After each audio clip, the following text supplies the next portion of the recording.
Ipswich Election Watch 2020 with Alan Roebuck. This podcast acknowledges the traditional custodians of the land on which it is produced and pays respects to elders past, present and emerging. Welcome to episode 6 and the final in the series of Ipswich Election Watch. It's impossible to ignore the COVID-19 crisis right now. I support the hashtag stay-at-home message wherever possible, and my thoughts are with those who've lost their job or been stood down. In the midst of all of this, the election is going ahead with roughly half the state's population eligible to vote having already done so. It would have been a major disappointment for all candidates if it was delayed, and it would be fair to say a backward step for residents if Ipswich remained in limbo under an administrator. From my personal experience, the new CEO David Farmer is clearly overwhelmed by email complaints about council operations because he's not seen fit to acknowledge or even respond to issues in 2 emails I've sent him, one in November and the other in January. It doesn't bode well for residents if the city remained under administration for a further extended period. Elected representatives need to return to refocus those currently in charge and answerable to no one. Coming up, my guest today is Lisa Jarrold, former manager of Ipswich City Square, when it was privately owned by the Singapore-based Mimo Corporation prior to its sale to council. But first.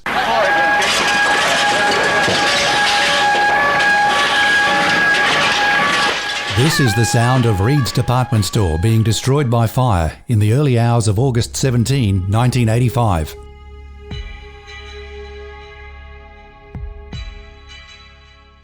Seven appliances attended Bell Street, with up to 26 fire personnel who fought a gallant effort to try and save the historic site.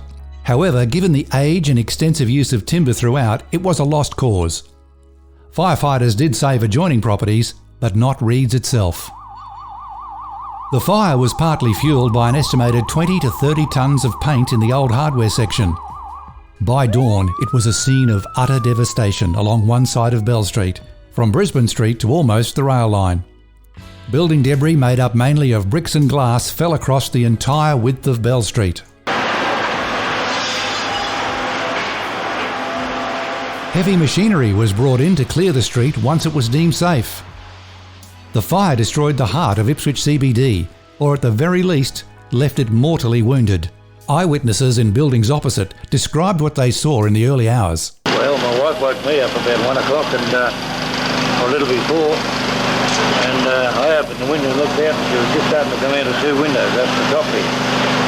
And so we picked up the kids and a couple of people shopping in the hotel, and we come downstairs here just as the fire brigade arrived, and that's about all we saw. By 1 o'clock, we watched the cricket there for a little while, and at 1 o'clock I heard glass cracking, and I sort of once again I thought, there's that glass again, and I looked towards the window and I could see flames, and I thought it was the hotel going up, and all I could think was to get Bun out of bed because Huey was on crutches, so I sort of said, Bun, get out of bed. I said, there's a fire, and I sort of went and grabbed the baby which was in the building, and I guess I'm still shaky from what's happened through the night.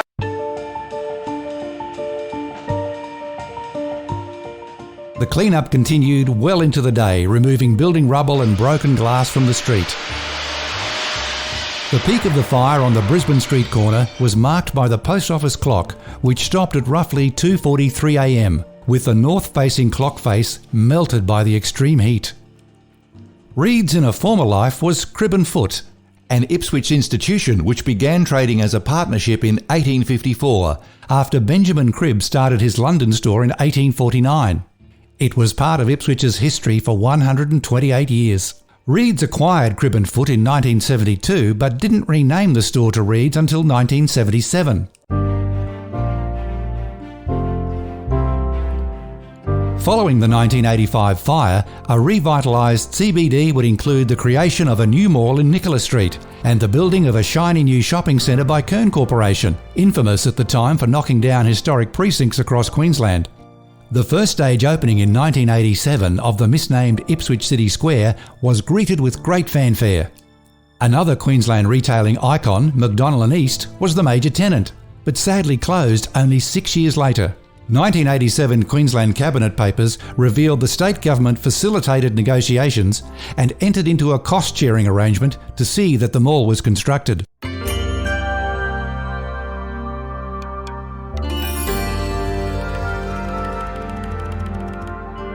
Lisa Jarrold has an association with Ipswich CBD spanning more than 30 years through various roles, including Centre Manager of Ipswich City Square and as a board member of Ipswich Events Corporation. Lisa remembers the fire in 1985 when part of the management team of Ipswich Centre Plaza and has kindly agreed to help piece together the history of the heart of the city since 1985. Thanks for taking the time with Ipswich Election Watch, Lisa. Thank you, Alan. It's good to join you tonight. What are your memories of that fateful night and the fire? I remember a feeling of absolute disbelief because some of my clearest childhood memories were of shopping in Cribbenfoot and later Reids, and it almost felt like the heart had been taken out of the city centre and everyone seemed to be in mourning for the history that had been lost overnight. Yes, it was undoubtedly just part of the fabric of the city. Absolutely. Can you describe what life was like for retailers and shoppers before Nicholas Street changed to a mall in that sort of intervening period between fire and construction? After the fire, the Reids set up temporarily in the old post office building in Brisbane Street across the road from the site of the original store. The vastly reduced size store had limited stock, so it heavily impacted on the availability of everyday items for Ipswich people.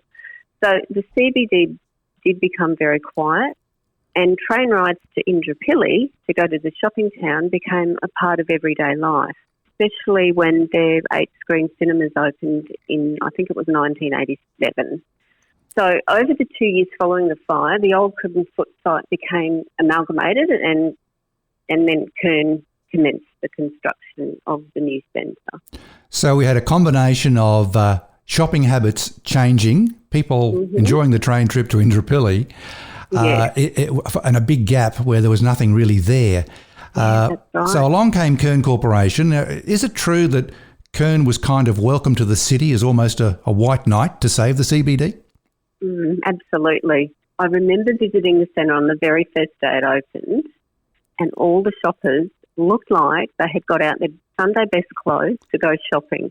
And I don't think I'd seen so many high heels in the CBD ever before. It was amazing. The floors were terrazzo and shiny and white, and there was direct access off the new mall and the tavern downstairs, and of course McDonald and East, which was, the new department store. How long did that euphoria last? Well, unfortunately, the shoppers, I think, had got used to the huge variety and entertainment available at Indooroopilly. And even though the Kern development was something new, and it was really a poor substitute to the offering that they'd got used to at Indooroopilly. So there was almost, I'd say, for me at least, a disappointment that we had lost so much of the historical character of the CBD as well. What was the overall mood in the city? Can you describe sort of before, during and after the official opening? The city was quite depressed after the fire, and the Ipswich shoppers had to make do with limited options or else go into Indooroopilly. Construction, of course, also created disruption, putting strain on all the businesses in the city centre, as construction does. Ipswich CBD had once been the home to several department stores. I'm not sure if you remember, but it wasn't just Cribbenfoot. There'd been Bayards and Bernie's and later Walton's. Now, so they were in Nicholas Street, weren't they? Yes.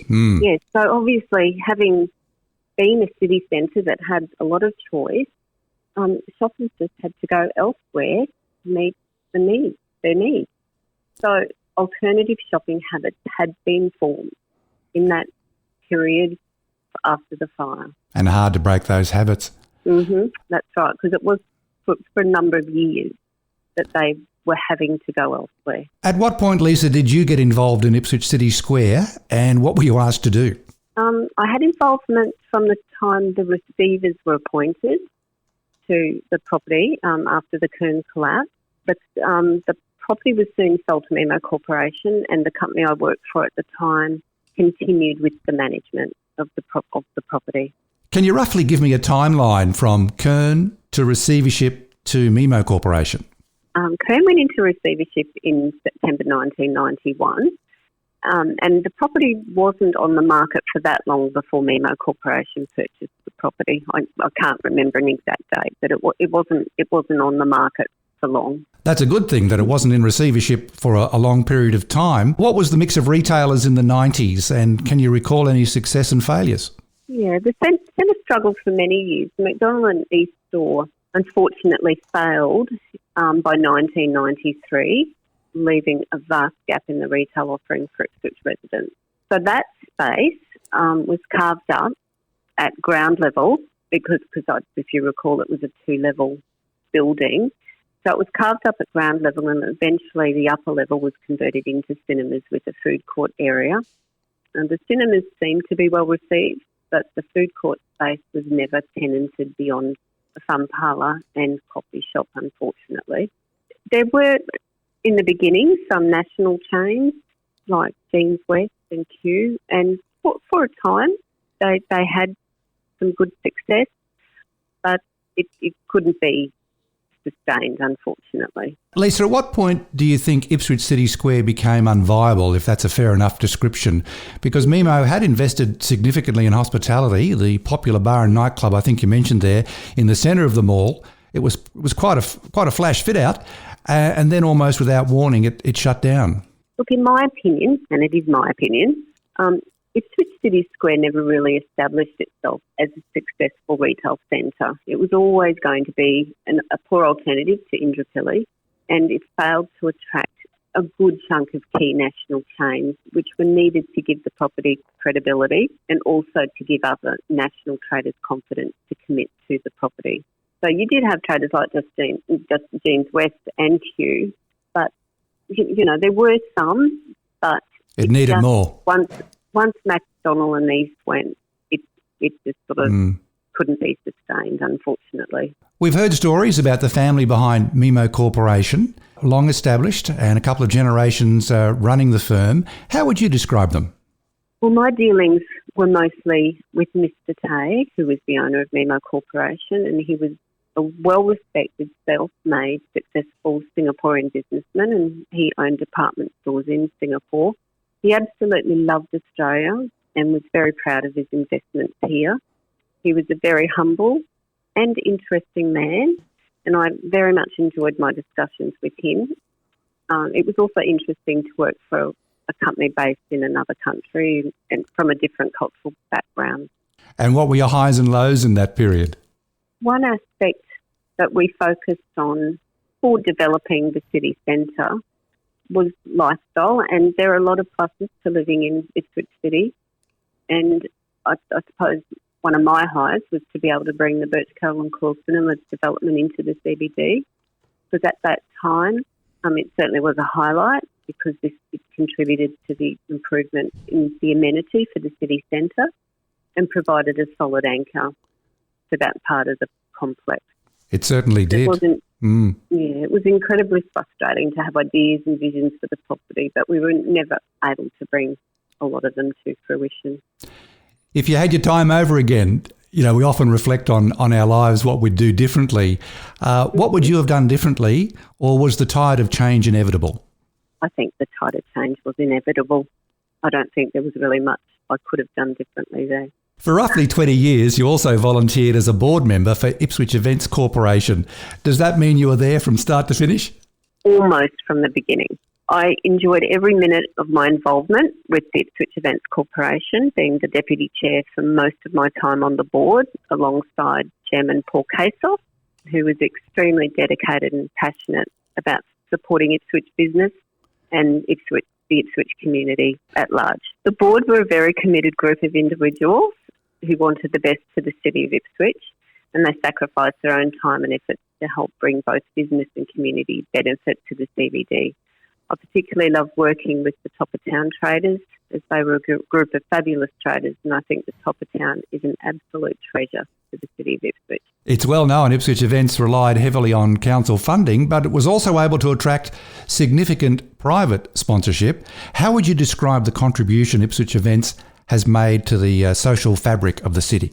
When I look back at the professional level of events and activities that Ipswich Events Corp put on for the Ipswich community, I am extremely proud of what we were able to achieve. Particularly the dedication of the staff was amazing.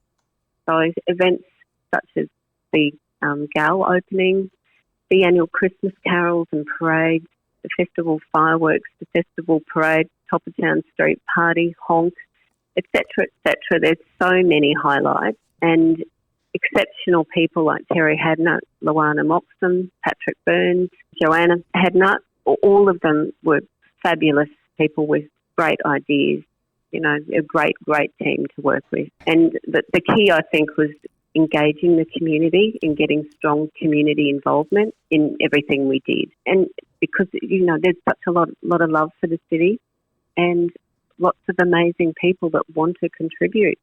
And by giving them a platform to bring their ideas together, their ideas and their spirit together, you know, it has resulted in a lot of things being built and built upon year by year. And I think after 20 years, I think we can really say honestly that we did achieve a lot. I'm proud of my involvement in Events Corp and what we could bring to the city of Ipswich. Lisa Jarrold, really appreciate your time and that little time capsule from 1985 almost to the present day. Appreciate your time very much and all the best. Thank you very much, Alan. Ipswich Election Watch. Music on this podcast is courtesy of Purple Planet Music. Eyewitness accounts from TV news bulletins of the day. Follow me on Twitter and LinkedIn. This is Alan Roebuck. Thanks for listening to the final podcast in this series.